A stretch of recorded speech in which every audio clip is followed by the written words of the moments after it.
And buonasera a tutti. Good evening, y'all. It is episode 75 back on What's the Scoop? Another Saturday evening, just past 8 p.m. Central, 9 p.m. Eastern. I'm Ryan Scoop Woodhams. This is my buddy and co-host, Brandon Furtado. Brandon, how are you doing tonight? Not bad, Scoop. Not bad at all. We got a lot of baseball to talk about. Oh, absolutely. And those are always, I love every show. I've loved all 74 episodes that we've done so far, but I will say baseball heavy shows do tend to be my favorite shows. So I am excited for this one. Uh, we have decidedly more positives to discuss regarding our Yankees than I think we would have believed a week ago. Um, Definitely a couple of significant moves. One very notable addition, one significant subtraction, obviously, and decent amount, whether it's regarding the All Star game, whether it's regarding the home run derby. We had a last minute addition from our Yankees to the home run derby. And then, of course, plenty of discussions about what's going to happen with the trade deadline less than 3 weeks away. So we're going to get into it. We're going to break it all down over the next 60. And of course, anybody out there who's watching on Facebook, X, Twitch, Kick, or YouTube, if you want to get in on the conversation, ask a question, you have a comment, or just get involved into some banter, just drop a comment right for us in any of those channels, and we'll be excited to get involved and hear what's on your mind. So, kicking that off, as I started to say a few moments ago, we've got. Let's do this chronologically. We'll go back to the beginning, kind of the end of last weekend. It was announced initially that Cam Schlittler was going to be promoted and make his debut for the Yankees. It was not exactly clear initially when it was going to be. It ended up being Wednesday night, and we we saw excuse me, we saw him take the mound against the Mariners, and I would say he did quite well. You know, we got him through 5 innings. He gave up his first run kind of early, and I remember we were texting during the game, and I remember basically saying, "Let's see how he bounces back from this." He turns around and shuts down a strikeout of Cal Raleigh. So. I obviously was impressed. I know there was a lot of people who were looking at him and thinking that was very similar to kind of a younger version of Garrett Cole. Not necessarily how he pitched, but just his appearance from when you couldn't see his face kind of looked a little bit like Garrett Cole. So I think he's already started getting the nickname Baby Cole. But of course, as well, just very, very impressive for a young player in his debut. What were some of your biggest takeaways from Cam Schlittler in that game?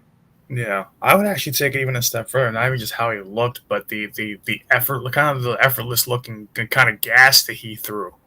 Um, Mm-hmm. He's had, that there was that stat, that graphic that we saw on Twitter after the game where it was, what was it, like 7 of the 8 fastest pitches this season came from Yeah, him in that game.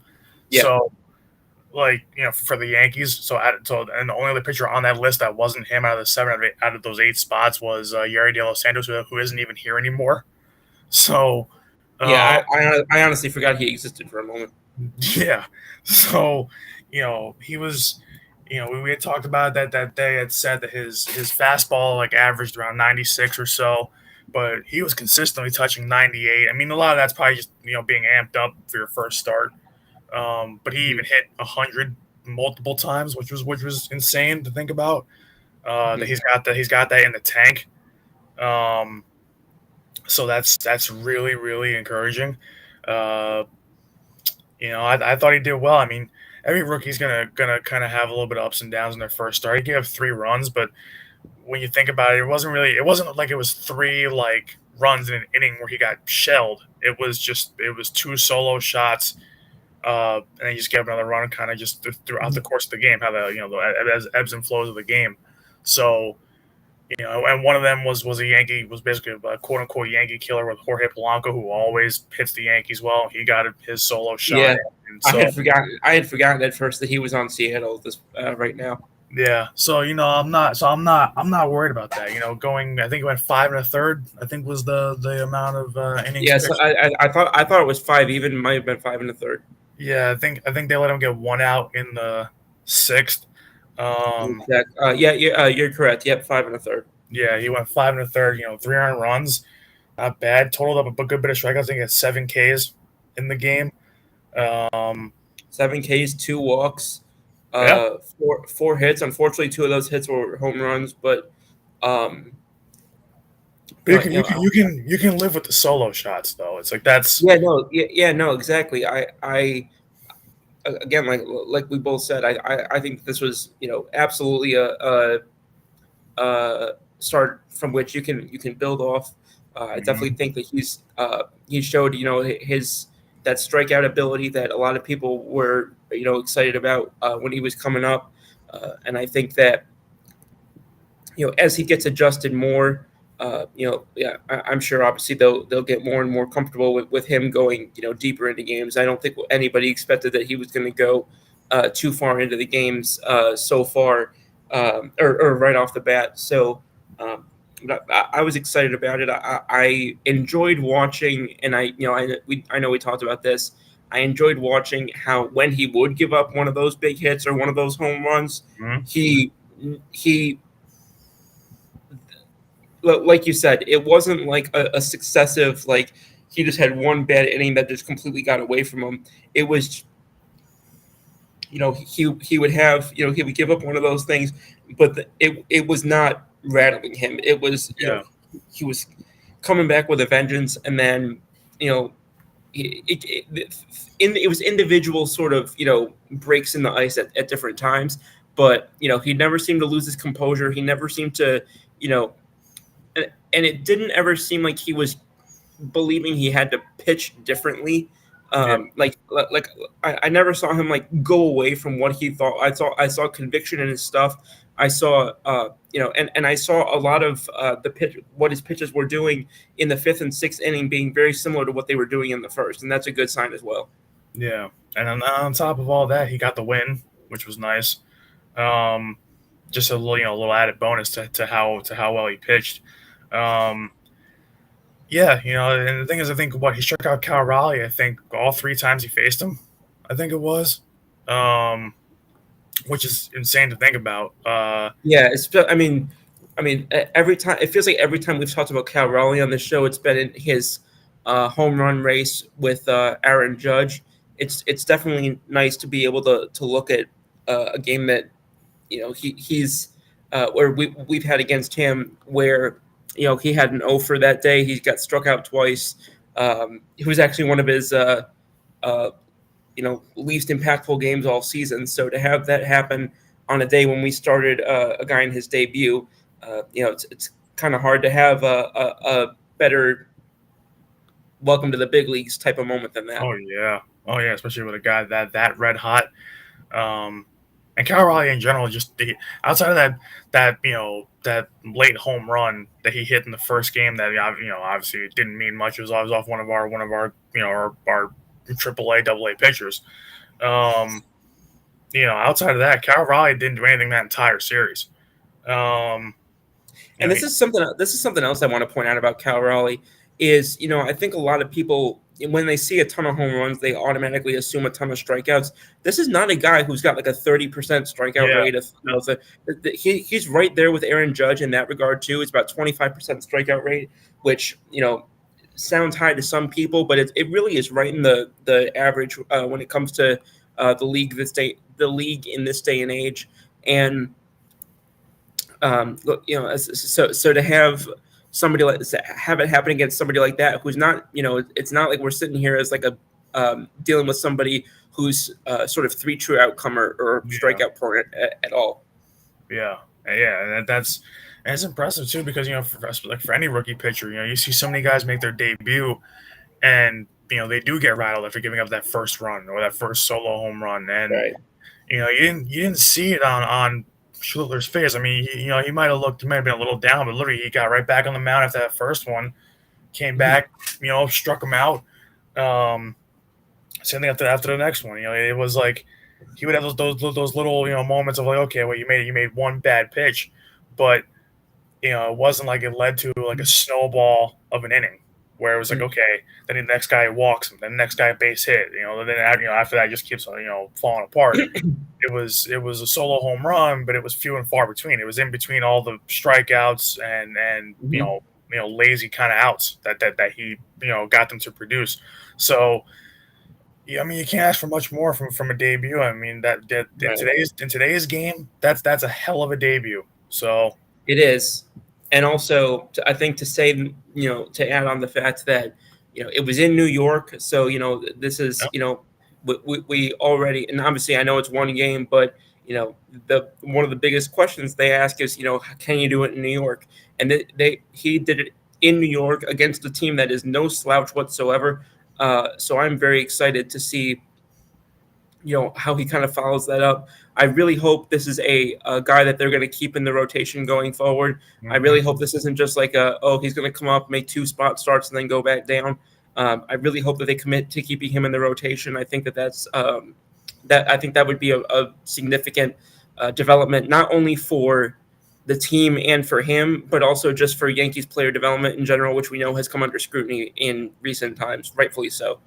Um, but coming off of that, I'm going to pivot a little bit because obviously, on a day that we saw a new Yankee making his debut for the first time, we also saw the team say goodbye, kind of expectedly, but kind of unexpectedly at the same time, to a 7-year tenured Yankee in DJ LeMahieu.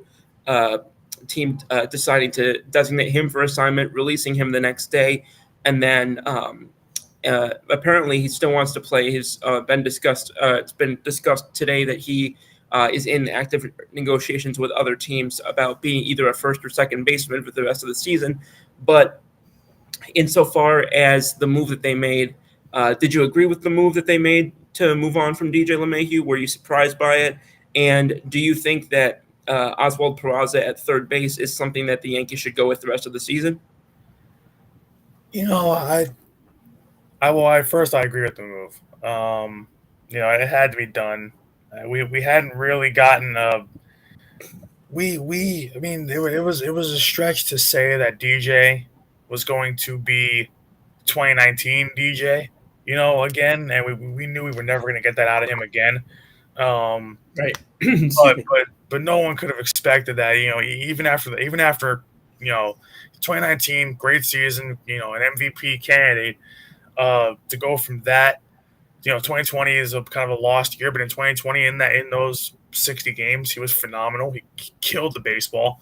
Um, but pretty much ever since that point, he was either basically he was injured or just straight up ineffective. Um, and it's sad to see that because I mean his first years as a Yankee, his OPS kind of combined between those first 2 years. I mean 2020 is a small sample size, only 60 games, but if you take the OPS of those first 2 years, it's somewhere in the mid 900s. It's Right. phenomenal. Um, but then after that, we never got the same player. I mean, once he, I don't know if it was around that time, but once he basically broke his foot, fouled that ball off his foot, it was kind of never the same player again. Uh, Right. he lost his fielding range pretty quickly. A lot of things happened very quickly for he aged pretty rapidly over the course of his Yankee tenure. And it's a shame because I mean in 2019 we were talking about giving this guy this was a guy that they were going to give a long term deal to. Um, Especially because he just come off 2 years prior to that.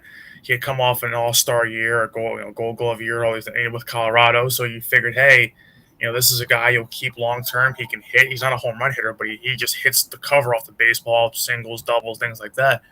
And Right.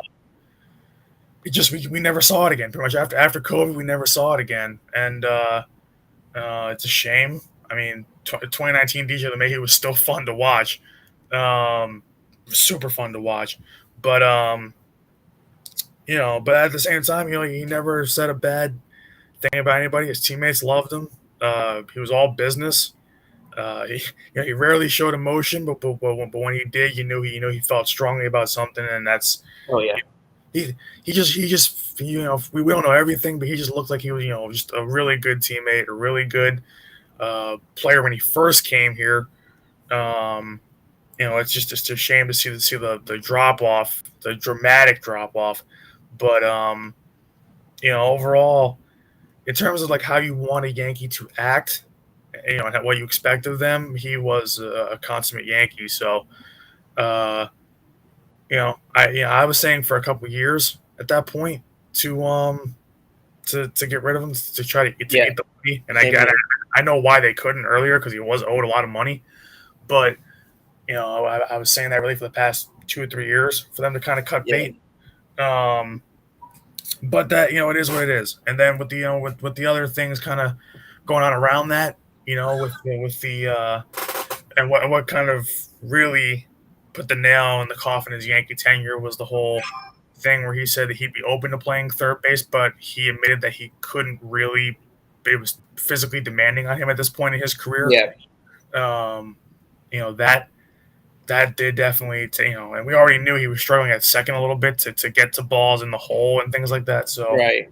um, it was rough to kind of see him go out that way. Just you could see that the range was gone completely from where he was as a Gold Glover. Absolutely. Yeah, um, but after that we've kind of found. I mean, today was a rough defensive day all the way around, but outside of today, I mean, since moving on from DJ, the defense has been leaps and bounds day and night better. Um, putting Jazz back at second, like we said, for the last month and a half, if not maybe 2 months, that should have been done pretty much off the bat. Um, we know he's a natural second baseman. He's showing why he is. Peraza's case is a little different because Peraza just doesn't hit, unfortunately, but at the same time, he does play a really good third base. He has the range and he has the arm to do it. Um, so that part's good. I mean, he struggled a little bit today. He kind of had that one bad inning and then he just snowballed. But those things happen when you're a younger player. Um, but overall, between moving on from LeMahieu and kind of where they are now defensively, at least, it seems like it's a better lineup. They're hitting more. Uh, outside today, before today, 3 of the last 4 games was 10+ runs. So they're hitting a lot better. Right. They're the pitching seems to buckle down when they really do need it the most at the end of these games lately. Really over the course of this last week, I should say. So overall, in terms of everything that's happened in that time span, I mean, this is what you want. This feels like Yankees baseball again. This feels like what they should be. So Right. it's a bittersweet thing to see DJ go a little bit, but at the same time, you knew it had to be done. So in the end, you can only go up from here, and so far they have. Really, I think, perfectly said. Obviously, like you mentioned, that after the last 5 games, today was not, to quote our former manager, Joe Girardi, today it's not what you want. But at the same time, what'd you say? I said, yeah. Oh, but at the same time, and like you said, going back to the 5 games before that, you're scoring 6, 10, 9, 6, and 11 runs. You're giving up. The numbers I think that we gave up, I think, are a little bit misleading in a couple of those games. Mm-hmm. Because I think obviously you start to play the game a little bit differently when you develop that type of a lead. And I also don't think that enough has been said about some of the improvements from some of the guys in our bullpen recently. We talked about that a lot.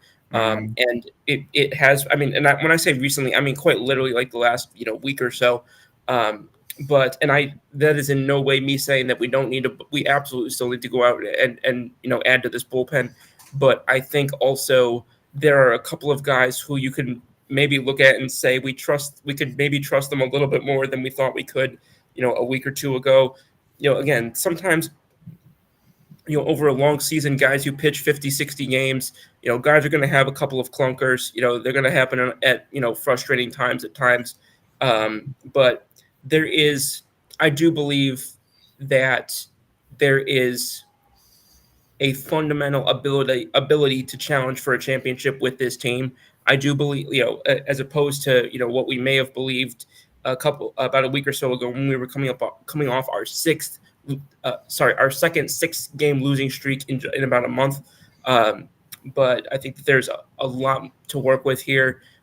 And again, it's comforting to see that this lineup can carry when it's not Aaron Judge doing all the work. And we saw Jazz Chisholm, who is now going to the home run derby, which we're going to talk about that in a second. We saw Carlos Rodon yesterday, who he himself is now going to the All-Star game, and just almost the pitching version, I would say, of Isaiah kind of Falefa. And what I mean by that is just somebody who was really bad when he first got here, kept his head down, didn't make excuses, and is now, in my opinion, showing up for it. And, somebody who I think the fan base is really starting to wrap their arms around. And I love to see it. I mean, obviously, when you pay a guy 160 million, that's what you want to see, or 162 million. But there's I definitely have a level of excitement and anticipation going into we're one day away from going into the second half, but going into the second half. And before we move on to the next topic, I want to touch on this real quick because I texted you about this yesterday, and there were a couple of statements that came out this week from Yankees big wigs, if you want to say. And I'm going to read what was said, first of all, by Yankees Executive Vice President and General Manager Brian Cashman. He said, this is his quote, "I'm definitely going to be looking for upgrades if I can." This was alluding to third base in particular for that sentence. That doesn't guarantee anything, but it's the time of year now. So I'll be looking for, obviously, we've lost 3 starters out of our World Series rotation this year. So I definitely will look to see if I can find a starter. I would certainly love to import a starter, some relievers, because our bullpen has been taxed, and some injuries, and an infielder as well, if possible. That's a long list, and I'm not sure if this will be a deep deadline or not, but we're going to try to be active. I can tell you that. And then Aaron Boone kind of played off that as well. And again, obviously, we're not going to know in the public sphere how much is, what's available, what the prices are, and whatnot. So we're not going to necessarily know what the market forces at play are going to look like. And, like I've said in the past, I'm sorry, I'm not giving up a George Lombard Jr. if it's for a 7th-inning reliever. I'm just not doing that. So if the choice is either that or sit on your hands, it is what it is. But the more I see of Oswald Peraza in particular at third base, and I told you this, I understand going after a third baseman, but if you're gonna get somebody like a Eugenio Suarez, who is much more bat than glove, I'm at least keeping Peraza for a couple of the ground ball pitchers that we have, like a Max Fried and et cetera, and starting him on those days. I am not giving up on Oswald Peraza when he's starting to show out with the glove that he has at third baseman. That is definitely something that I want to keep on my team. Yeah, and I think so too. Today was a little bit rough for him, but I mean, you're gonna have those games, especially when you haven't had the bulk of the work at third base this season. That's gonna happen. He has to settle into it a little bit. But that is his position. Right. The thing is, he can play 3 infield positions. So Right. That's also handy too, is to have someone who can do those things. Especially when Oswaldo Cabrera is out. Yeah, and that's huge too. So to kind of you're basically replacing Cabrera with Peraza, Right. which they've been tied together since their minor league days. Right. But when it comes to the whole the third baseman thing, I keep thinking Suarez would be nice, just because obviously the bat has been great. But he does have a tendency to have to make a lot of mistakes at third. So don't. But the thing is, what I've been hearing a lot of, and I told you this, and I told pretty much a lot of people this, when my Yankee friends is, and everybody's kind of getting a little bit, jumping the gun on it. Everybody's, and I mean, including myself, I would love to see it happen. I don't know what I mean. It would take a lot, but to bring Jose Ramirez here would be insane. Right. you would probably have to give up a lot of your farm for it, obviously, because it's Jose Ramirez. He's one of the elite players in the game. Because I mean he's elite with the glove, and of course his bat is phenomenal. So Absolutely. so that's somebody that if you get that, you probably have even now the Yankees have a great lineup. They do have a lineup that can hit. When they're on, they're really on. But but if you add Jose Ramirez to this current lineup, that's the best lineup in the American League. Because I mean, when you think about who the Yankees would have if you had Ramirez, your 1 through 7 would be set. I mean, you would have Dominguez probably staying in the leadoff, or if you have to have certain days, maybe Ben Rice with his power and I've his liked him in the leadoff, and that's another guy I was talking for and I'm not going to go into a huge thing about this, but I was talking a little while ago about guys who have kind of started to find their own in one thing or another. He's another one. I mean, he looks very nicely at home in the leadoff spot. His speed has really been playing up. Obviously his defense is still lagging, but I think we're starting to see, at least offensively, some of what we thought he could be. Yeah. So to continue on with what you were saying. Yeah, and so if you were to add Ramirez to a lineup like that with Dominguez and Rice, who show a ton of promise, especially Dominguez Right. lately. Uh, Judge, Bellinger, who was an All-Star snub. Oh God. Stan, who we know what Stan is. Stan's one of the most clutch players on this team, and probably in Yankees history, and also one of the best, probably outside of Bernie Williams, probably the best Yankees postseason hitter ever. You have those are your 4. You have Jazz. That's already 5. You've got, of course, you've got Ramirez makes 6. I'm trying to think. Goldschmidt 7. Like those 7 guys, with all the seasons, with Goldschmidt. I'm trying to think of who you even left off. No, because I'm just saying those 7. Because the thing is that I know. I'm just trying to think of who the 2 guys are that didn't even make that list, because they're probably still good players. Well, I'm trying to think like the starting 9. So it's probably Volpe and Wells, but and even Wells is another one who looks like he's kind of starting to finally find his groove again a little bit lately, which is nice. So I mean, if you can get a good Wells, consistent Wells, and let's say you get to postseason time and you get the Volpe of last year's World Series, and so if you add all those guys, if you get those kind of guys, mm-hmm. and then you add Ramirez to already the other 6 that you have that have been really hitting well this year, then I don't think even LA is stopping that team. I wouldn't think so. And you can make the best part is you can mix and match, a lot of those guys. Like you could literally the only thing you have to figure out is where you would put Ramirez, because as a dangerous of a hitter as he is, you're not dropping Judge out of the 2 spot, I don't think, because Judge is better in the 2 hole than he is in the 3rd. So, yeah, no, I'm keeping Judge. Like Judge, there might be 2 hitters in baseball that I'm even considering moving Judge out of the 2 hole for. I Judge, in my opinion, locks into that 2 hole. Yeah, and then and you don't want to be too top heavy, so you also got to be conscious of that. So, right. If you're really thinking about it, I mean, because I know the Yankees love the whole left right thing, or right left thing. So if you're gonna go, I think they at least try not to have 3 righties or lefties back to back. I think they're fine with 2. I think it's the 3 that they usually try, which makes sense, because now with the rule of a pitcher has to face at least 3 hitters, so that does make some sense to me. So I mean, if you were to construct this lineup, if you did bring in somebody, if you did bring in Jose Ramirez, mm-hmm. Because that's just an absolute dream if you get him. But it is possible with how bad Cleveland's been this year. It's possible. I was going to say something for a second, because even though they are 4 games under 500, they're only 4.5 games out. So I don't even know if they would be a team that would be looking to sell right now, because whether or not we see it as realistic, 4.5 games is only 4.5 games.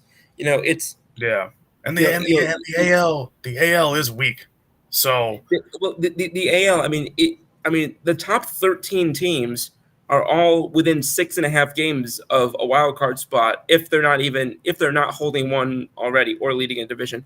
The only ones that are more than 6.5 out are the Athletics and the White Sox. And, you know, again, we've all considered those two teams to be in their own tier of suckage to begin with. So,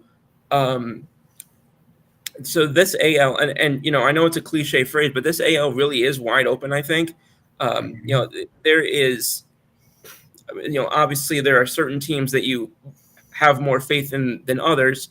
Uh, you know, just even you have certain teams that really looked slow out the gate, and you know, I mean, even Boston. You know, as much as we both can't stand them, Boston traded Rafi Devers and has proceeded to win 9 games in a row. I don't know how that happened. So you know, I do think that the moves at the deadline are gonna shape a lot of these, you know, a lot of this race in particular. You know, the NL is a little bit more spread out than the AL is, but you know, and so that would be my thing is that, and because I was asked on Wednesday when I was doing the main show, is, you know, would I give up Jason Dominguez for Jose Ramirez? And I said, I didn't say definitively yes, but I said I'd have to seriously consider it. Excuse me. But at this point, you know, based on where they're sitting, and a lot can change in 2 weeks, but if I'm Cleveland, not only do I not think that they would necessarily consider it when they're this close, I don't know if I think Cleveland should do that if they're this close. You know, it's one thing to be, you know, 8 or 9 games out and, you know, people are hurt and he's really your only bright spot, like, you know, Carlos Pena on the Athletics and 0-2 type vibes. But if you're within 4.5 games and you haven't even hit the All-Star break yet, I don't see why they would be motivated to make a move right now. Yeah, the only thing I could think of as to why they would is just because, I mean, this core of a couple guys that they've had for a while in terms of not just the hitting, but the entire team, to have Quan, Ramirez, Clase, like, to have those guys there.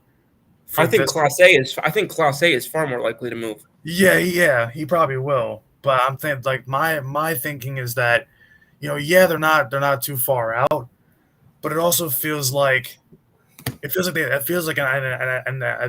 mean, for them, the only thing I can think of that might cross their mind is that compared to previous years, are we a contender?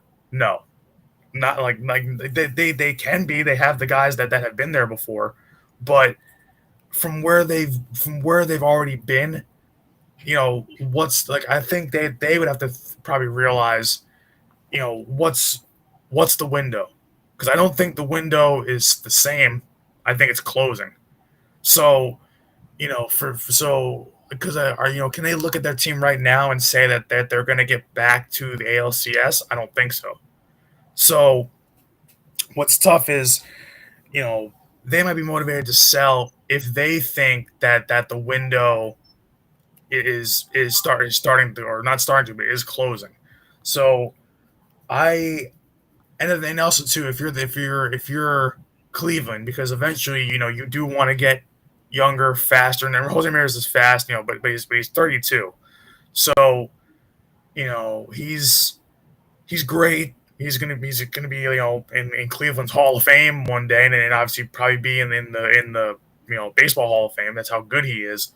But I would think that the only way that they would probably be convinced to move him is a they think the window's closing and they can't get back to where they previously were, you know, always being in the ALCS and things like that, and B is, what, you know, if the Yankees do decide to come up with a package, what would that package look like to get him?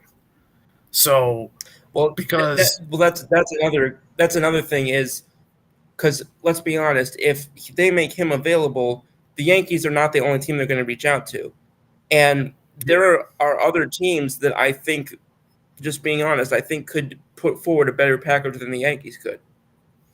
yeah, I wouldn't, off the top of my head, I can't think of anybody that could, only because the Yankees have two of the top prospects.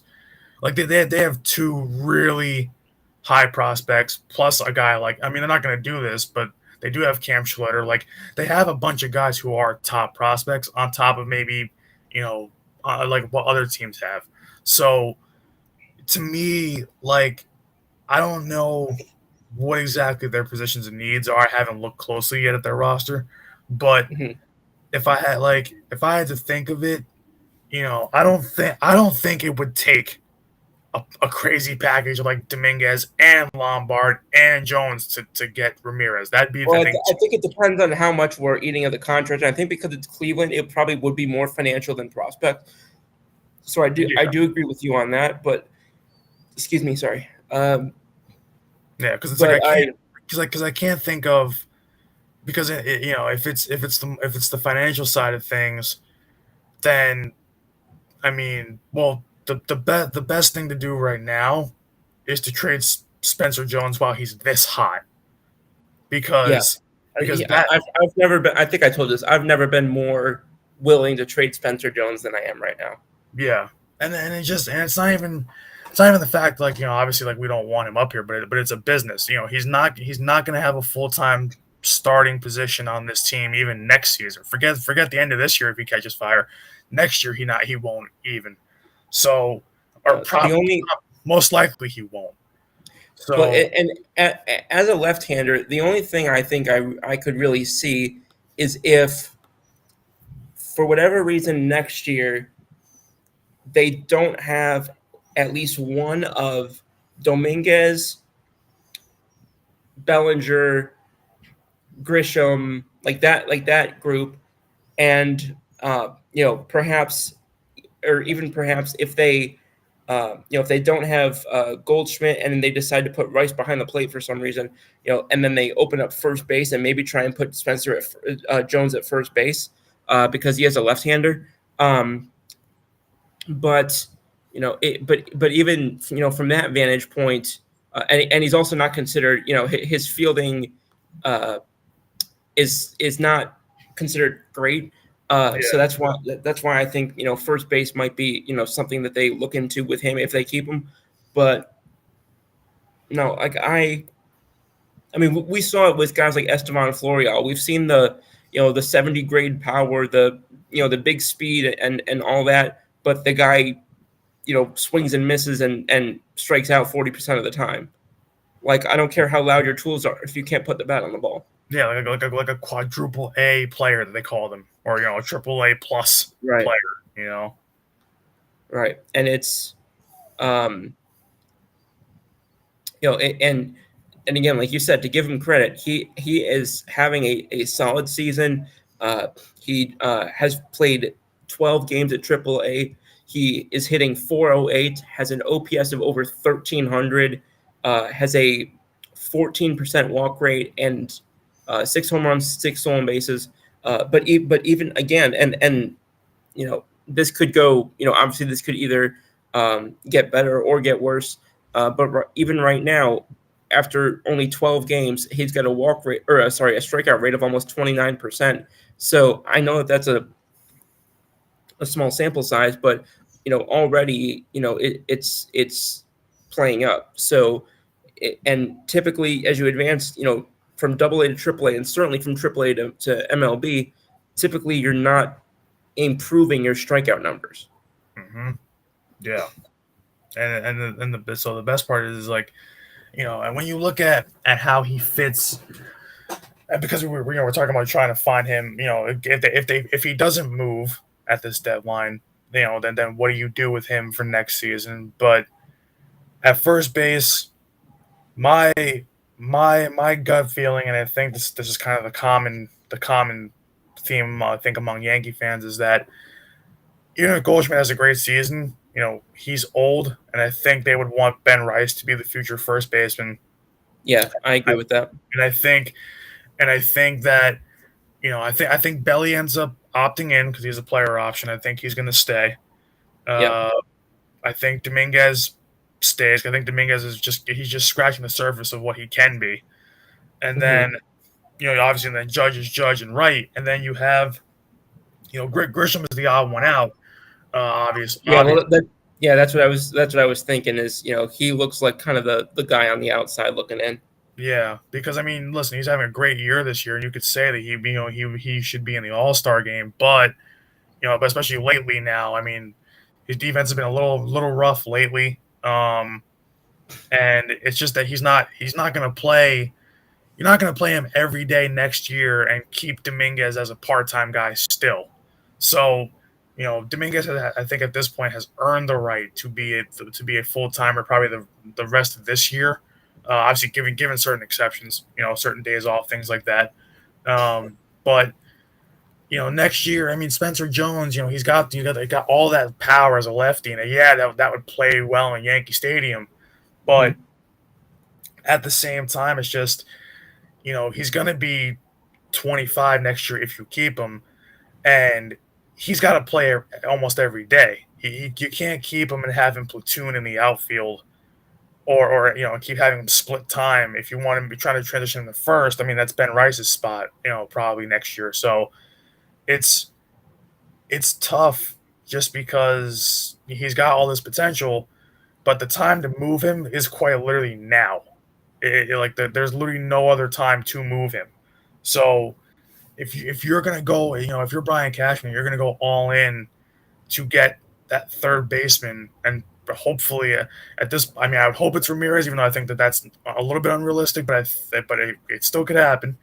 Um, he's the guy that you would move just because Dominguez has to stay here, and Lombard. I mean, you don't have. Volpe is what he is. He had a great World Series, but I mean, lately, that great slide against Seattle, winning the game, and the home run last I, night. I don't know about you, but when I watched that slide to end the game in Seattle, I honestly thought he was out. Yeah, no, I mean, you're not alone. I think we all did, and like when I saw the ump, and the ump didn't even hesitate. He said safe immediately. Yeah, and So and then I saw them go to review, and I'm like, this is such a 2025 like present 2025 Yankees way for this to go. Is that Volpe could have had the chance to be the hero, and he freaking gets cut down, and then yeah, I saw them confirm that it was safe, and I was shocked. Like I think that there were playoff games last year that didn't shock me as much as that did. yeah, that I mean, well, yeah, not outside of the obvious one, the game that shall not be mentioned. Um, Oh God, but no. but but I think when it comes to Volpe, like Volpe always has a couple nice moments and things like that, and also it was nice for him to kind of more or less in that moment a little, but not totally, but obviously redeem himself a little bit for making the last out of a game that if he just gets a base hit, he's the hero, walks it off. But we had to wait, we had to go to extra innings. So, you know, and so to start in extra innings with, to be the ghost runner, knowing that, hey, it all, and he's made a few, base running mistakes himself this year. So for that kind of pressure, to hear the boost, for all those things to kind of be on his shoulder, and for him to basically, I mean, listen, Judge gets credit for the RBI, but Anthony Volpe won that game with the slide. Oh So, yeah. so Well, it's that's why afterward, I don't remember who I was talking. It might have been you, so apologize if it was.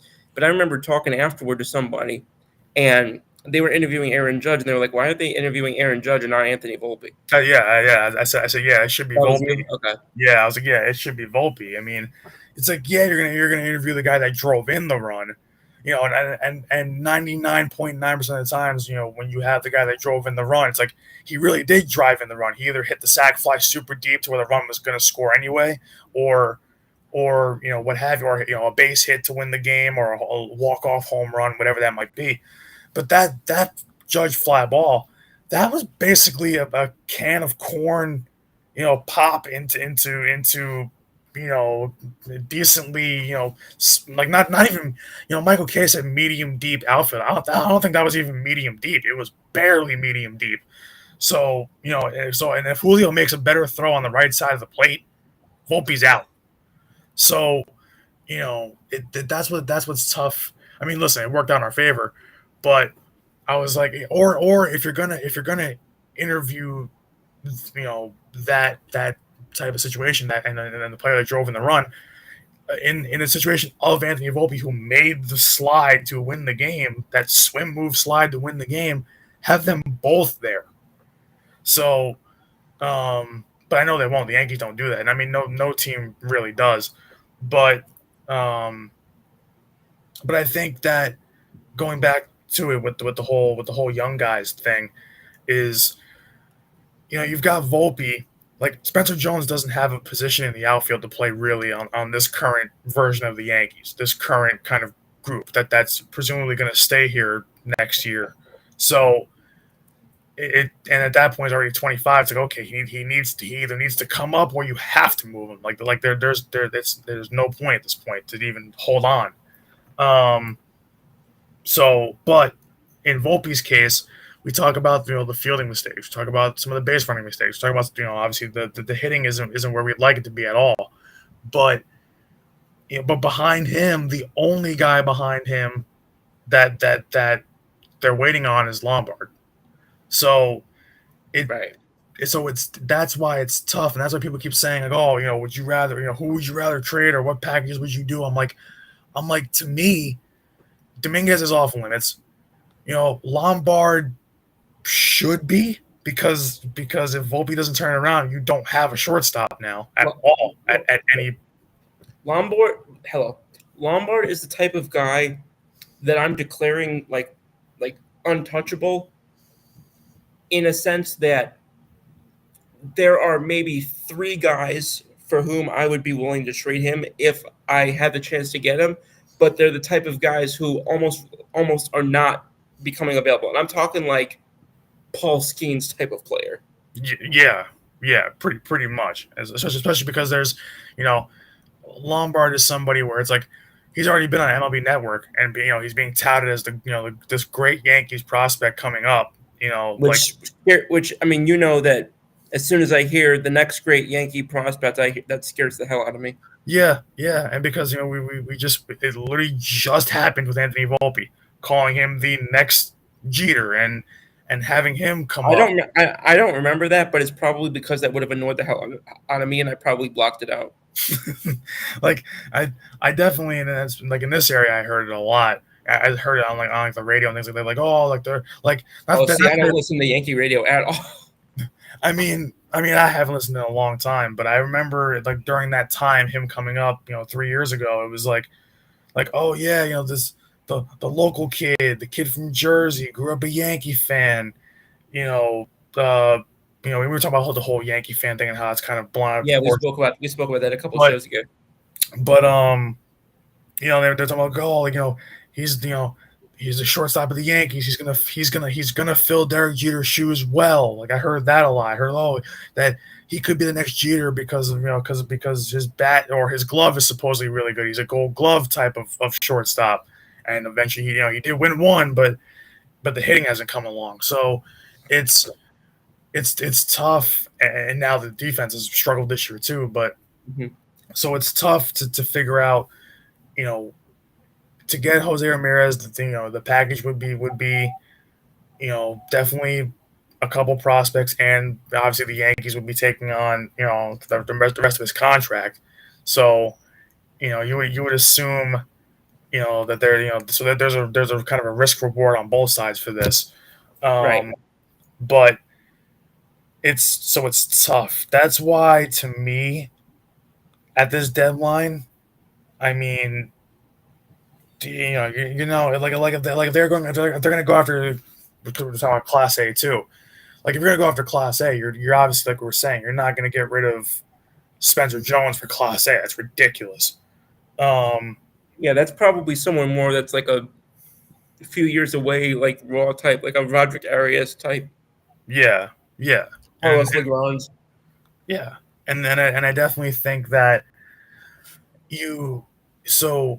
when you had the only guy that you're gonna have to really figure out the package for and really compete, like bid for, is Jose Ramirez at this deadline, if because that's the rumors that we've been hearing.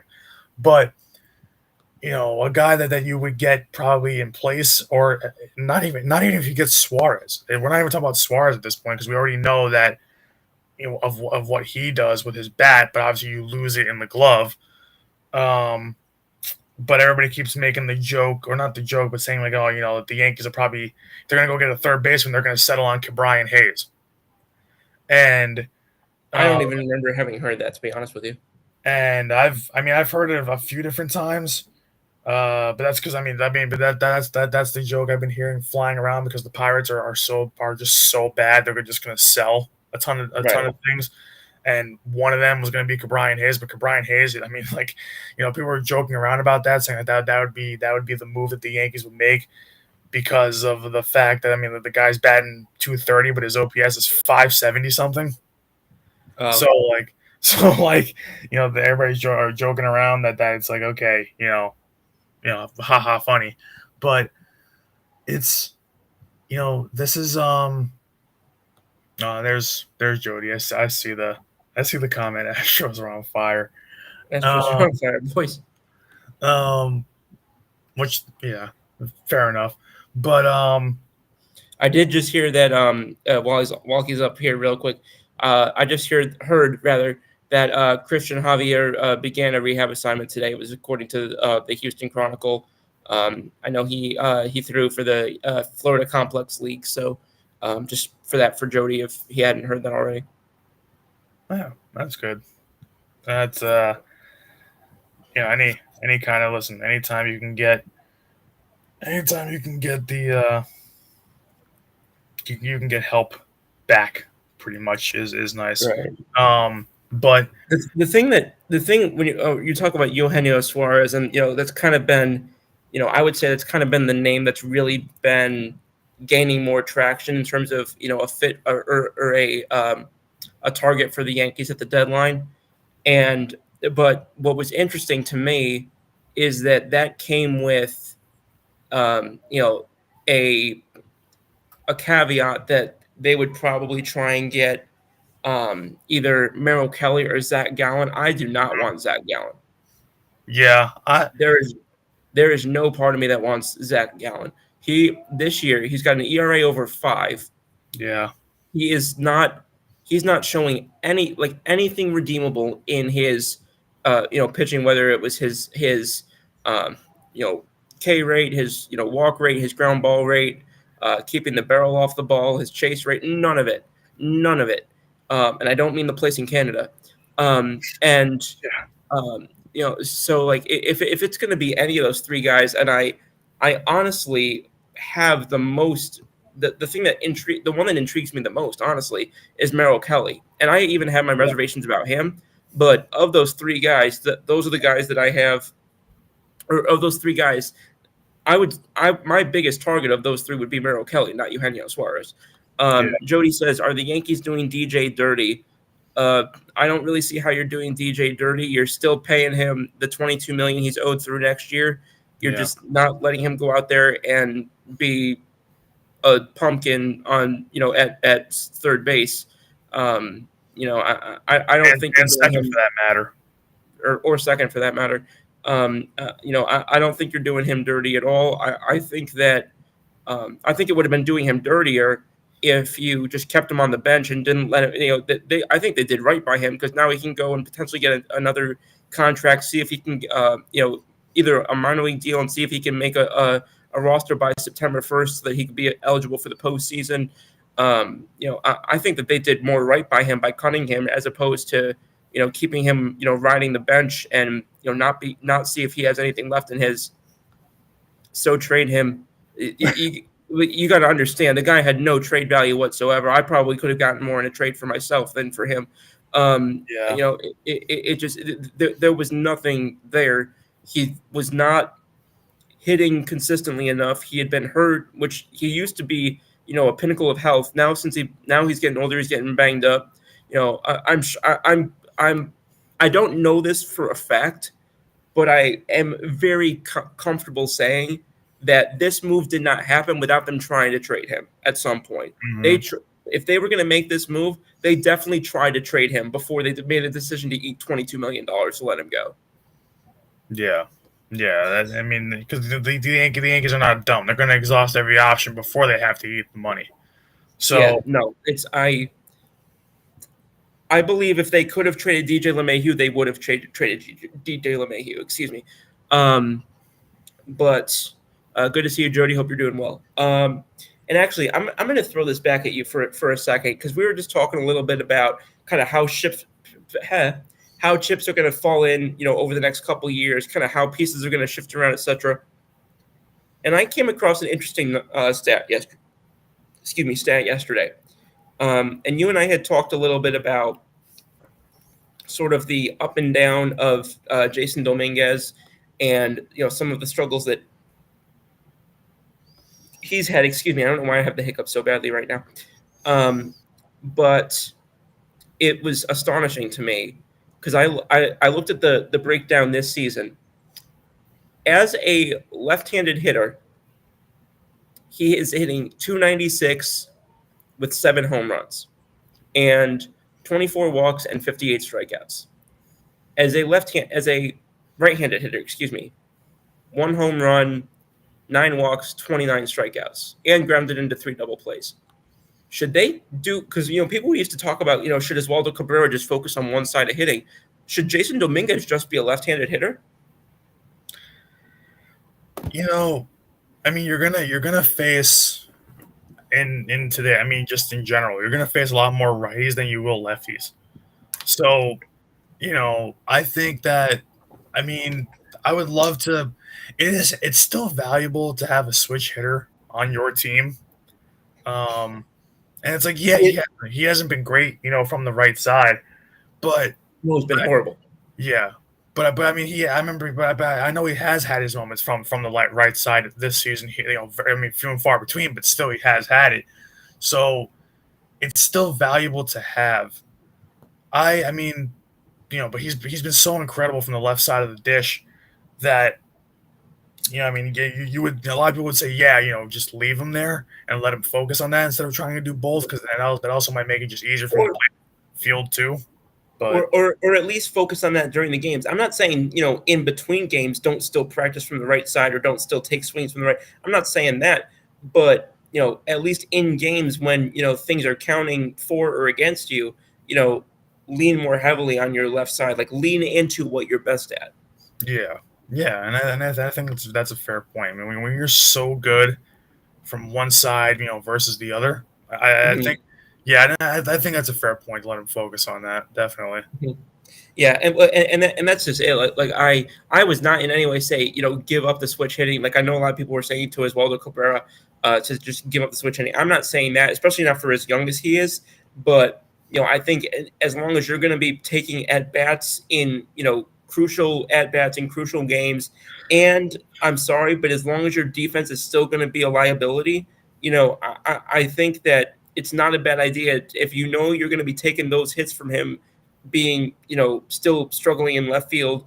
I don't think it's a bad idea to at least try and think about, okay, how can we both maximize his strengths and sort of try and hide his flaws in other aspects of the game. Jody says, thoughts on the All-Star game using robot arms for balls and strikes. I'll go first, but I am going to kick it over to you afterward. I actually happen to really like it. I think it's a great opportunity to kind of see how it affects actual gameplay, like, meaning like not spring training games where 80% of the at-bats are guys you'll never hear of again. But also a game that's not actually going to be consequential if something goes awry. So like if something, completely craps the bed in the 4th inning and, it becomes a headline for 3 days, at least it's not something that actually is irrevocably, happened in, a high stakes game yet. You know what I mean? That like they can work it through. So I actually thought it was really smart to utilize that as sort of a breeding ground for that at the major league level, because I know they've looked at it at the minor league level, but obviously it's a much different animal when it comes to the majors. I mean, even the rules in the majors are somewhat different. So I actually thought that was really smart when I saw that. Brandon. Yeah, I mean, I've said all along, I'm a big fan of robot umps. I the more that I've thought about this, and the more that I've kind of deep dove into these kind of things, Yes. thinking about how it affects you, it really does affect games. You don't want to completely take the human element out of it, Agreed. But I do like the fact, but we definitely need it, especially in games where it's like, especially if you have an umpire who like a Laz Diaz, like a CB Buckner, Oh like God, like those guys of the world where the infamous. that they can't call balls and strikes to save their life, then it like that has to be something that has to be kind of implemented more. Um, Mhm. but like because the thing is too, there's just a lot of games. I mean, it happens every year, but you can't like you go to umpiring school, which is a thing, but you don't go for very long. Like you only go for like a few months. Um, and but these guys are calling like like even in the last few Yankees games, I've seen so many like in especially late in games where they're calling strikes that are 6 inches or more off the plate, and I'm like, that's not even close to being a strike. Um, my grandmother who doesn't even watch baseball can tell you it's not Yeah, a strike. it's one thing to because like they'll have like the little like box like on the screen, and it's one thing to miss like the Like ones that are borderline. just like just on the and I didn't even realize this because I don't know if I told this, but I umpired briefly for a kids league out in my original hometown, and I didn't even know that like if the ball like is even like if any part of it is on the border of it, they're supposed to call that a strike. Yeah, Um, so I didn't even know that for a period of time. So like those ones, like those are the ones where the infamous thing is too close to take. Like you gotta, yeah, especially if there's two strikes, like those are the ones like you gotta, be not be getting beat on basically. yeah, But but if I'm seeing one that I couldn't have that I the guy couldn't have gotten with a dog leash, then it's like, well, I don't understand how that like it, it got out of control when the announcers and like the commentators and whatnot, when they know when an umpire is gonna be a problem or too much of a factor in the game. um Watching from Cedar Hill, Texas. Haha, Red Sox fans. Cam is going to be a superstar, and I'm glad the Yankees got him. It is funny, and I don't even know if they know each other, but I do kind of wonder if there's going to be sort of a rivalry now between Cam Schlittler and Red Sox prospect Marcelo Meyer. For those who don't know, Marcelo Meyer, top prospect for the Red Sox, grew up a diehard Yankees fan, and now Cam Schlittler, top prospect for the Yankees, grew up a diehard Red Sox fan. So I do kind of wonder if there's going to be anything going on there, and I will be very curious to watch both of their careers and see how they two develop. But yeah, I did hear that, and it definitely made no shortage of Yankee fans content on social media when he was promoted. But I'm excited to see how he does. And like I said earlier in the show, I just hope that he is allowed to become a mainstay in the rotation. I hope that they continue to give him his every fifth day. I hope that this is not two spot starts and then he goes on the Scranton shuttle for the next 2 years. Um, it's I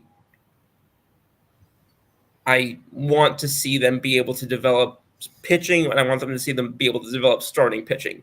I don't have any hesitation or any second guessing about their ability to develop relief pitching. And there's a few positions I don't question their ability to develop either. But starting pitching has been a difficulty for them for a good portion of my life. I mean, we've seen Jordan Montgomery, we saw Luis Severino before his arm completely blew up, and it's been few and far between. So I would love to see Cam Schlittler be part of this. And we'll see how it goes from there. Jody says, "Who is the biggest name you see getting traded?" Um, you want to go first? Or you want me to go first? you can go first. Go ahead. All right. So we actually just were speaking about him a little while ago. But the biggest name that I think is possible that gets traded. He's not having as much of a year as he has in years past, but I think Emmanuel Clase becomes the biggest name we see traded. I know typically relievers are not considered the biggest names, but he's obviously his own breed. He was considered possibly the best reliever in baseball for a while. That's the biggest name I think gets traded, and mainly because a lot of the names that I hear in rumors right now, I think one don't have they're not the biggest name, or not they're not the name that they were in the past, I don't think. And also at the same time, I think there are others, like there are a lot of names that I hear getting kicked around right now that I just can't see their team moving, or I can't see another team putting up the price that I feel like their team would ask for. I think this is going to be a quieter deadline than people expect. There's been a lot of talk about how, oh, this is going to, but I feel like every year we get, you know, we get told this deadline's going to be a 9 or a 10, and it ends up being a 4 or a 5.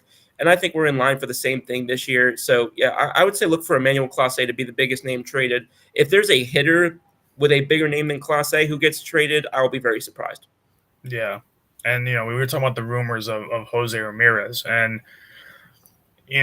that's like every team we jump at the bit to have Jose Ramirez on their squad. If that, Right.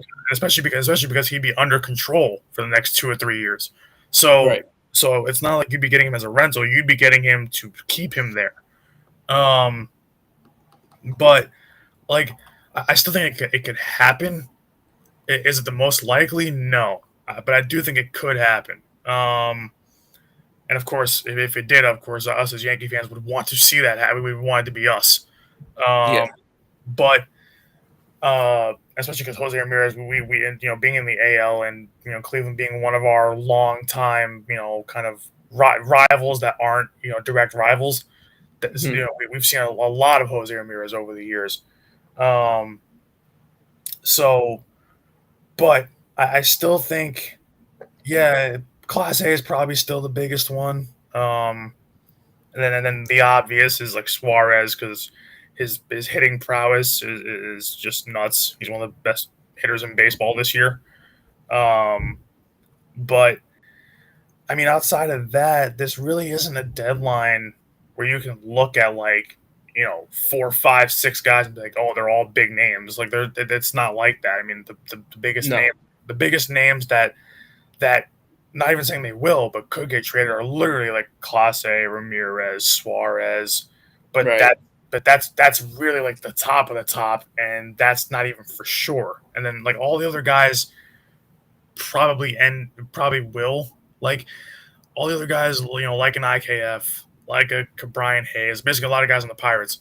Um, Yeah, and I don't consider those guys as big of a name as exactly. Yeah. yeah, and that was like even Sandy Alcantara, who I think has a chance of getting moved. I don't consider him as big of a name as now. Again, that might be splitting hairs. Maybe there are people who consider him a bigger name than Emmanuel Clase. I don't. Um, I think he's an example of somebody who I think was a few years ago. Yeah. But Yep. I think his name has lost some of its sheen a little bit. Um, Here's something that I'll kick out to you, and then it'll be fun because Jody's on and he's a former Astro, but also, there is talk that it's a realistic thing that could happen about the Red Sox trading Alex Bregman. The Yankees and Red Sox have made some trades the last couple of years. Do you think the Yankees could and should try and make a deal with Boston to get Alex Bregman? That's it. It's that one is definitely a little tougher, only because I mean he's having a great year. He's In also, turn, I'm pretty sure he's in a. I think he only has an option, or he might be just an outright free agent, one of the two. yeah, I'm not too sure, but I know that uh, I can look it up. We can both look it up, but Yeah, I'm looking right here. It says his $40 million salary and the chance to opt into 2 more years at $40 million annually significantly shortens the list of teams that would take on his deal. And yeah, then, so this is written by Kylie McDaniel and Jeff Passan, and it says right underneath that best fits Chicago Cubs, Detroit, New York Yankees, New York Mets. yeah, it makes sense. The only kind of scary thing that you have to be wary of is, I mean, this year he's been hurt. Yeah, So, he's to this point he's missed almost half the year. yeah, Um, so that's a really tough thing to deal with. So Yeah, like his and so but the thing is you also gotta realize that it's if he was having the season he was having, uh, then you could he live. just came back yesterday. Yeah. If you could have the season if you can have a fully healthy season of Bregman, but have to take on that kind of money, then it becomes a real like barn burner type of situation. You'd be like, oh, where's he gonna go? Who do you get? Um, but I think the injury concern plus even though he did come back yesterday, but still the injury concern plus the money makes it just to me it feels like it's just really unlikely. I Um, agree with you, and that's the same combination of reasons why I probably wouldn't pursue it. Again, like you said, had that not been the case, I think that combination of factors with the 40 million this year, the ability to opt into 40 million annually for multiple years after this, and the fact that he just missed almost 2 months due to injury, that combination of factors makes me kind of shy away from it a little bit, and makes me kind of find that somewhat prohibitive, especially based on the fact that, and again, I am in no way saying that Peraza can even shine Bregman's shoes. But I'm just saying that, especially when it's not like we have a nothing burger at third base. We can go forward with what we have at third base and get by. It's not like we have it's not like a couple of years ago where third base was like an active black hole for us, at least in my opinion. Um, and I think if it were more of a desperate situation, perhaps you think I'll take any risk I can get, and maybe people do think Peraza is that necessarily replaceable of a player. I personally don't, but I'm also higher on his defense than most people are. But yeah, no, just those three things combined: the prohibitive cost, the injury, and my belief in their current situation. But it is a thought that I thought I would float. Both because Jody's over here, but also just something that I was literally reading about right before the show, in terms of his potential availability. But yeah, like I look at this list of players that McDaniel and Passon think could be available, and Clase is 13th on the list, but the guys above him who are considered to be more likely, I don't think are the same level of Clase in terms of name value, which is like Yohan Duran from Minnesota, yeah, uh, Ryan O'Hearn from Baltimore, Josh Naylor from the Diamondbacks, Merrill Kelly from the Diamondbacks, Zach Gallen from the Diamondbacks, Seth Lugo from the Royals. That might be an arguable one. Suarez, we already talked about. Freddie Peralta from the Brewers. I don't think that's going to happen. Alcantara, we talked about. And then Jaron Duran from the Boston Red Sox. We already spoke about him a couple weeks ago. yeah, Jody says Astros Rangers to Rangers to extra, and I hate extra inning rules. So do I. David Burns says with losing Hunter Dobbins, Sox need a good solid starter to help the rotation and fill that spot. Yeah, I agree with that. I also do think that they've got a really solid farm system, so it wouldn't surprise me if they pulled somebody up from not Pawtucket, Worcester, um, and tried to see if they went that route. Doubles should be traded. I'm gonna guess that was Dobbins, yeah, only because I have no idea who the hell Doubles would be. yeah, Um, but yeah, I'm I'm looking around, and again, I still believe that if all else fails, I still believe that a reunion with IKF would not be a bad move at all. I know that selling IKF and a relief pitcher, to the fan base is not going to be an easy thing to do, but at the same time, again, like I've said, sometimes just because you can get something new doesn't mean you're going to get better. yeah, And and that's that's just I'm not a and this, we've talked about this with players, we've talked about this with coaches, managers. I'm not a change for change's sake type of guy. um and I would like to see, first of all, I want to see how the team does coming out of the break. because obviously only one game left before that, and then I think we're down until Friday, I want to say. So we'll see how that. Jody Moncrief, Oh, Scooble's. yes, like Tariq Skubal. Is that what you're saying? I have absolutely no idea why the Tigers would trade Tariq Scooble when they have, I think, the best record in the AL. Yeah, I don't know. Yeah. David Burns says exactly right. I agree, Scoop. I'm not sure what point he was referencing, but I appreciate it, Mr. Burns, and hope you're doing well. Glad to have you on tonight. Yeah, the difficulty that I think there is that there's also so much volatility when it comes to relief pitching. Like it's everything in baseball is obviously hard to predict. I'm not saying otherwise, but the volatility when it comes to relief pitching is just so much more drastic than it is at any other position. The amount of guys who break out or guys who fall off from one year to the next just is highest at in bullpen. And I think that's why you'll see, like a couple of years ago, we saw a random trade. It was like Connor Norby for Tanner Scott, I think was the Marlins Something Orioles like that. trade, but it Yeah. was like some big names, for what the deal was. But typically you don't see that. Typically it's lower level prospect guys or one thing or another. Even for some of the better guys available. I mean, we remember when we traded Andrew Miller back in 2016 for Clint Frazier, Justice Sheffield, Ben Heller, and JP Fireeisen. I still didn't like that. I never liked that deal at all. And Never did.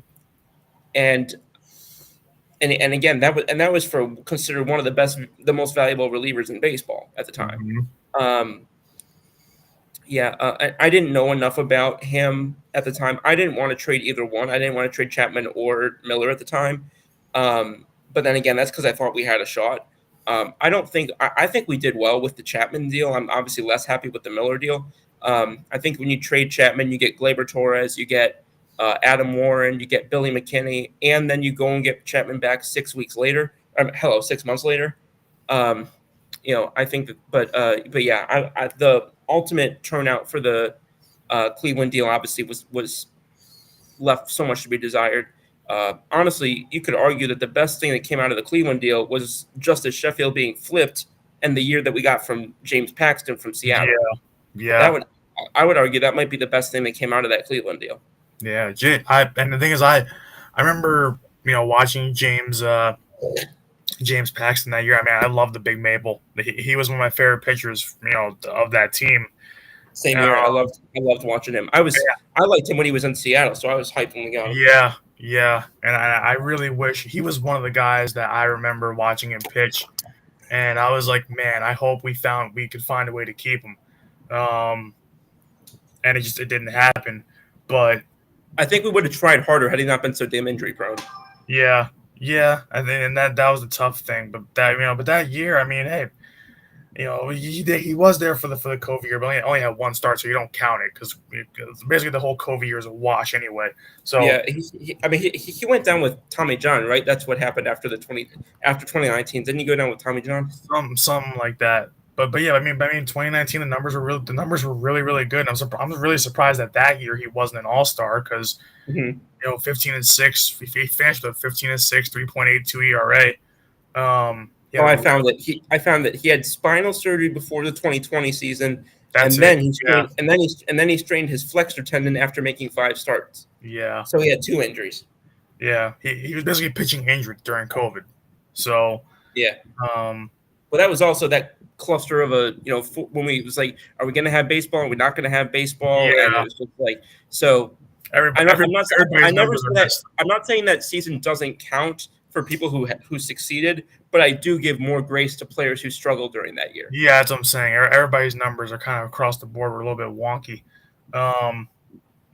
So it's like that's like when I look at like an overall body of work from like, especially a lot of like the hitters and things like that, like a lot of the good hitters.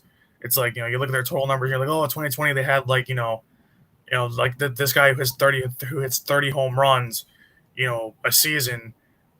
is hitting like 4 or 5 in a 60 game season. It's like, yeah, like what do you want to do? You know, I got to jump in with something.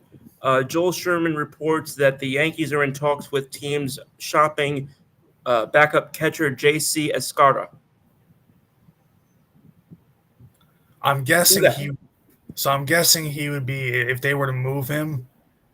That that's for the pen arms. I'm That assuming would be my guess because I don't know. because you I'm trying to figure out who would give up something of note for like, and no disrespectful to him, but like he, I mean, he's had good play, he's had solid plate discipline, but it's just I've not seen a lot of his defense and his like hitting ability in general. Like it's good to have good plate discipline, but you also want to have good production from those plate appearances, and he just hasn't really done that. So the fact that there are teams that are, my guess would be that those are teams who are kind of on the fringe and maybe want to take a look at somebody they could potentially, work on for next season. yeah, yeah, well, most That's likely. that's kind of my thought process. There is that if there's a team that thinks that they have at bats to throw around at the catcher position, and something that they can unlock there maybe, Yeah. but that is rather surprising. And I'll be honest. Actually, I know Joe personally, and he is one of my favorite when it comes to Yankees.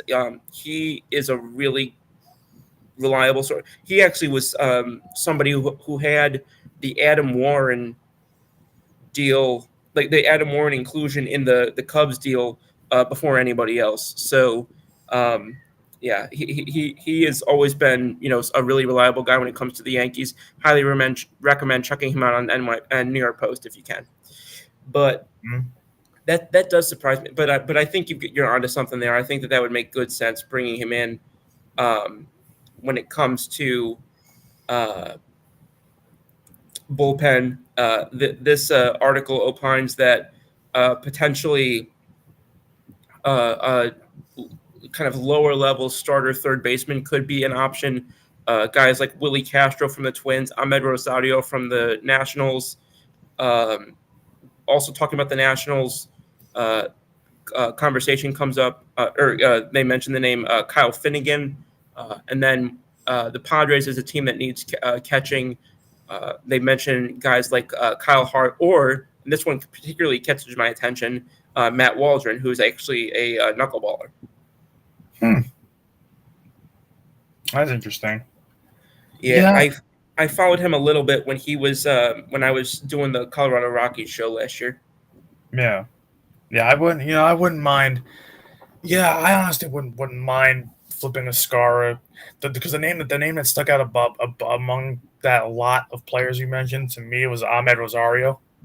Yeah, Um, so because we know he's had a couple good years, when he's been called upon, and lately, he's got that. We know he's played in New York, yep, which it's not like he's going to be expected to be a star, but we know he's done it in New York, and he's had positional flexibility. I'm pretty sure he's played both infield and outfield. yeah, yeah, and I know, he's definitely. I mean, he's a guy that also, it's not just that he played in it, but he did have a really good season for back in 2019 in New York.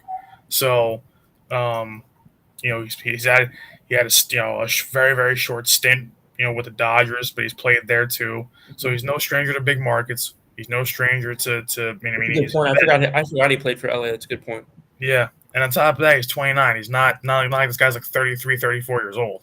So And at that, he's hovered kind of around league average production the last few years. Which if you're getting a guy mostly for um, versatility, league average production, and a guy who has had several seasons where he's had double digit both home runs and stolen bases. Not a guy who strikes out all that much. Um, yeah, no, I mean this isn't a guy that I want as the centerpiece, but like the main get of the deadline. But I would definitely be happy with picking this guy oh up if yeah, that's what we moved the scout up for. oh yeah, yeah. Then the Yankees would easily win that trade. Um, I just think that, yeah, whatever. whatever comes of that, yeah, it's definitely going to be obviously just by the name. It's going to be something, pretty low leverage. I that's Wow, so wow. I did not realize this. Wow, he does not have good defensive numbers. yeah, no, no, he doesn't.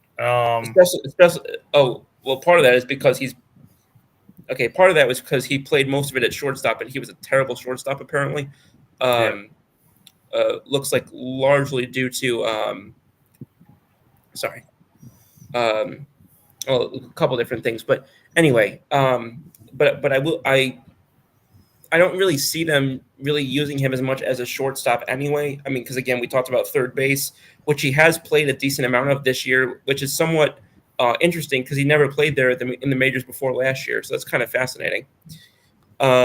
David Burns says all this time I didn't know who didn't know Washington Nationals fired Mike Rizzo. Did you all know who replaced him? Eddie Cairo. Bartolo.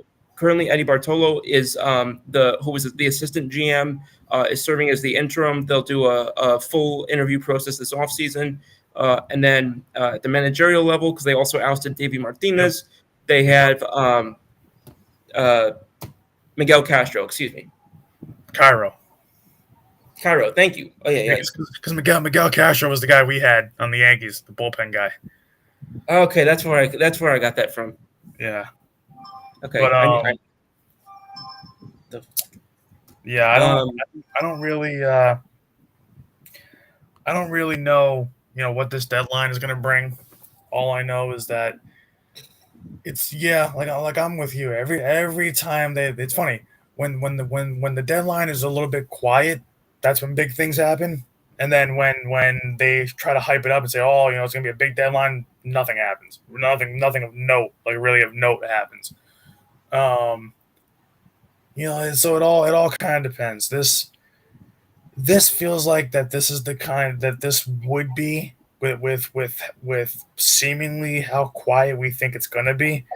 This would be the time for the Yankees to strike.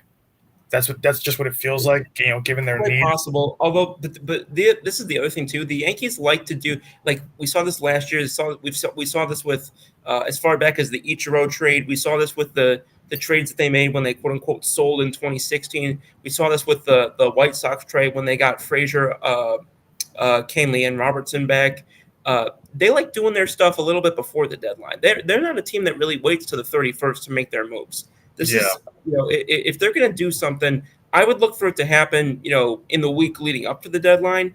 I think if you're getting to the 30th and beyond that, I would expect most of what the Yankees would do would be pretty small. The Yankees like to make their big splashes.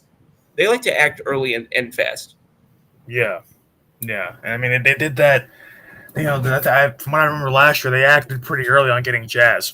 Well, So yeah, well, that was one of the things yeah, that I was thinking of. Like I don't remember what day of the week Jazz was on, but they made I mean, what the deadline was on, but they made the Jazz trade. I'm pretty sure it was like the weekend beforehand.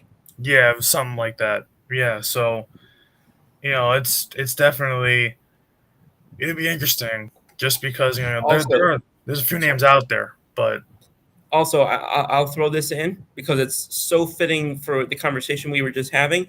Eugenio Suarez has had 2 homers tonight. so that brings them up to 31. Yeah, that sounds right. Yeah. Yeah, so I think now he's tied for third in the MLB. He's tied with Otani.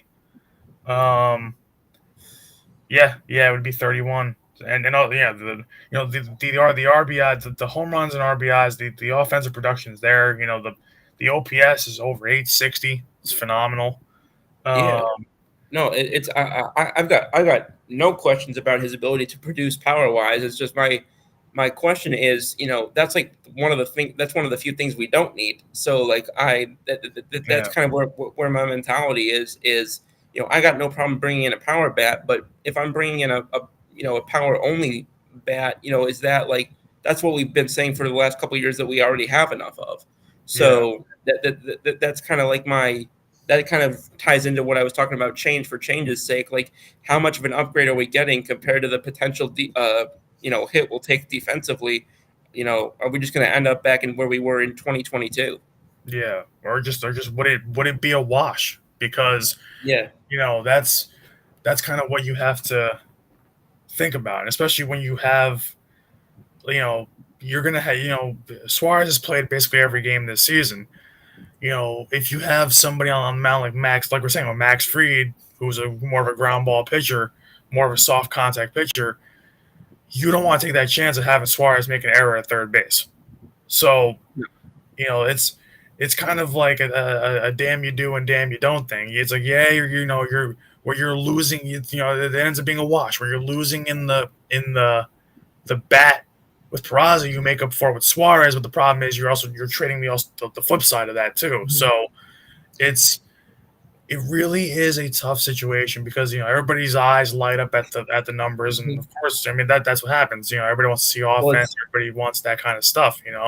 yeah. But I was looking right now, and I was looking at outs above average. Which, by the way, when you mentioned Brian Hayes, I had no idea his outs above average was 13, which is triple what anybody else is at third base. So he's far and away the best defensive third baseman. So that actually does make me, it does put him in my mind where he wasn't before. But 39 qualifying third baseman. Eugenio Suarez is 33rd. He's tied for third worst yeah, in outs above average at third base. So yeah, yeah, like I think he leads the league. He leads the league in errors among third basemen this year. So yeah, so like it's just I whoa, that was not English. So I don't know. That was just not. That's they must see something in him because apparently they've made him their top target. At least that's what we've heard so far. My guess is that maybe like this is the guy that they're going after. Like, well, and then they sneak in and try and pounce on somebody else. That's kind of what I hope they're doing here, because I'm just not really seeing the excitement with him that other people are.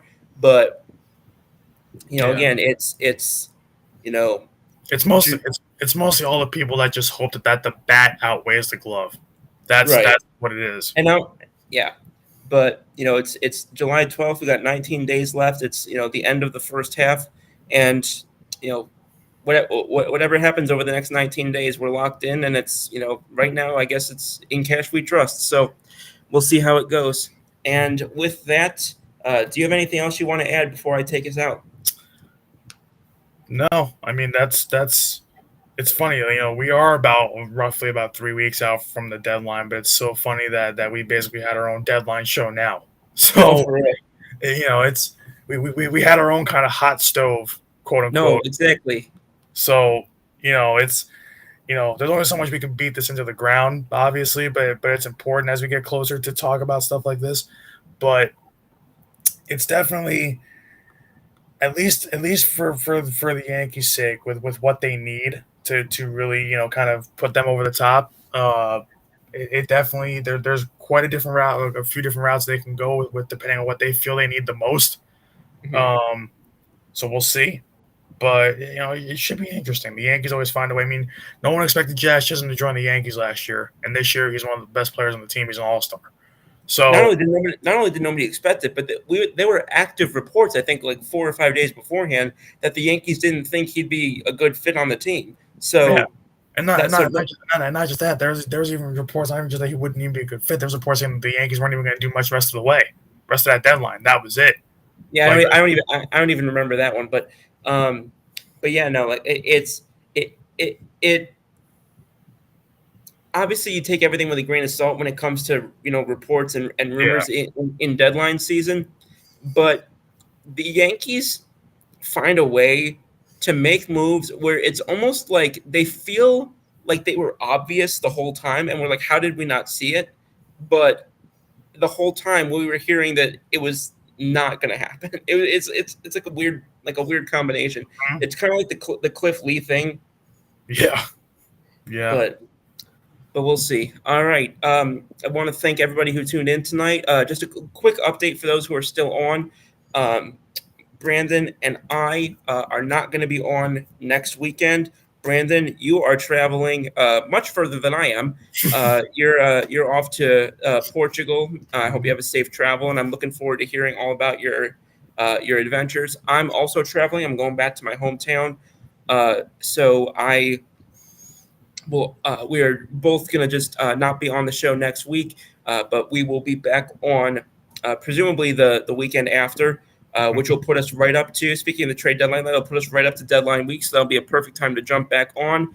If we have anything to talk about at that point, we'll cover that and kind of see how things have developed the next couple of weeks. Hopefully, we're talking about some more New York wins. Hopefully, we're talking about some more successful Schlittler starts. That is hard to say.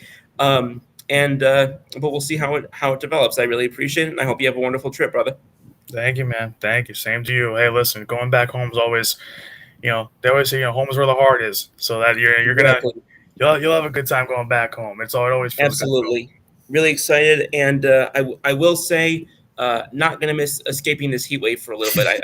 I was grateful to be down here for the winter, but, it's been 100 degrees for, I think, the last 4 weeks. So I'm going to be I'm going to enjoy getting out of that a little bit. But, again, thanks again. Thanks again, everybody who was on. And we'll see you in a couple weeks. Same scoop time, same scoop channel. Scoop and Brandon out.